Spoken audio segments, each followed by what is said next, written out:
Hi there, my name is Julia Wing and this is my visual and verbal presentation for foundations. I've chosen to do my topic on keto versus paleo diet.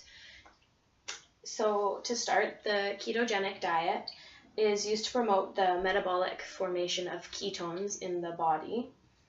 And this causes the body to use fat rather than carbohydrates as its main source of energy, and forces the body into ketosis, which is an abnormal amount of ketones in the human body.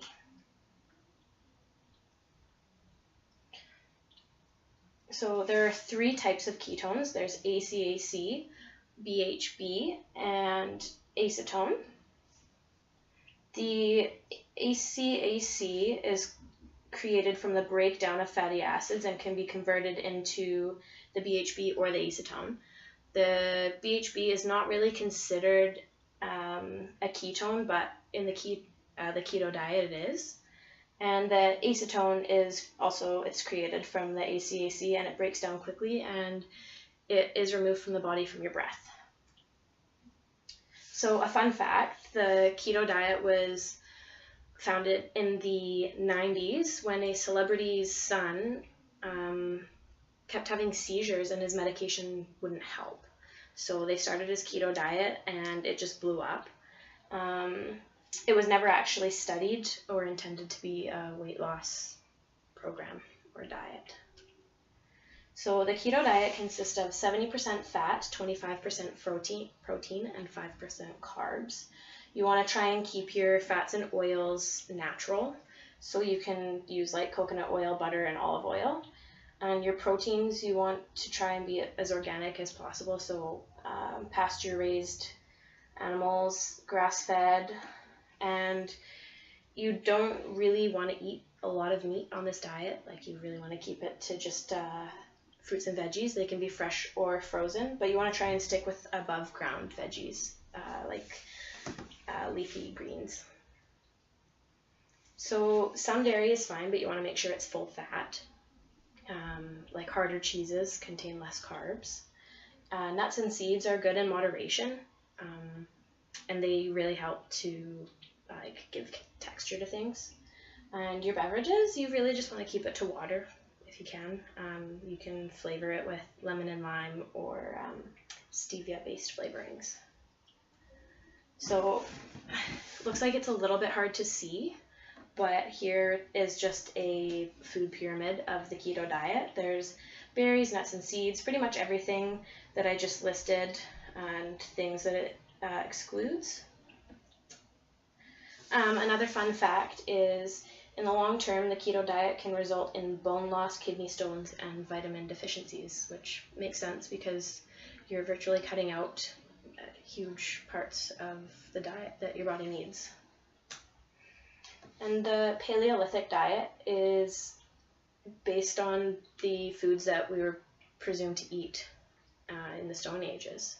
So before there was any processed foods or grain, really,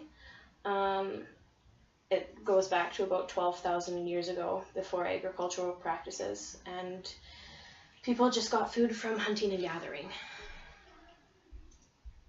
And here I just have a food pyramid of the paleo diet. It's pretty similar to the keto diet, but there's no dairy. Fun fact, the paleo diet is nutritionally inadequate in calcium, iron, and dietary fiber. So the paleo diet mostly consists of meat, fish, veggies, fruits, nuts, seeds, herbs, spices, and healthy fats and oils.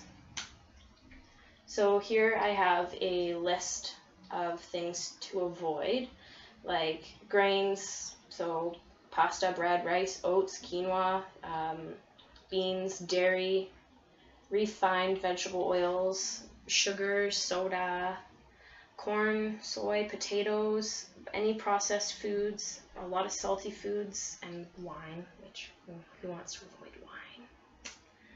So another fun fact, it's been argued by scientists that the human genome has evolved since the Paleolithic times, and it's nearly impossible to replicate this diet in modern times, just because of the way the world is now. And they talk about the poor health status of hunter-gatherers in the Paleolithic era because they weren't getting all the nutrients that we have available to us today. So here are some advantages and disadvantages of the paleo diet. So the pros: reduced consumption of high-calorie food, no calorie counting. You don't have to worry about that at all. And it's flexible and easier to stick to. Another thing is you can stick to about 80% of the time, and if you fluctuate away from it for about 20%, you're still going to get the same results. Some cons is there's no accurate records of the diet from our Stone Age ancestors. It's mostly just based on an educated guess. There's a large amount of meats, which is the opposite of kind of what's being recommended to people today. It's definitely not for vegetarians. It can be expensive, and there's many variations of the diet, so you never really know if you're sticking to the same one or if it's right. Another fun fact is alcoholic beverages are allowed in moderation, but it's like unclear where alcohol showed up in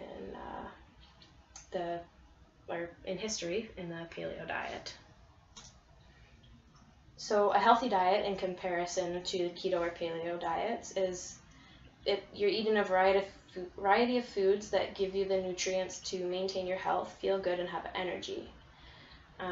These nutrients include protein, carbs, fat, water, and vitamins and minerals.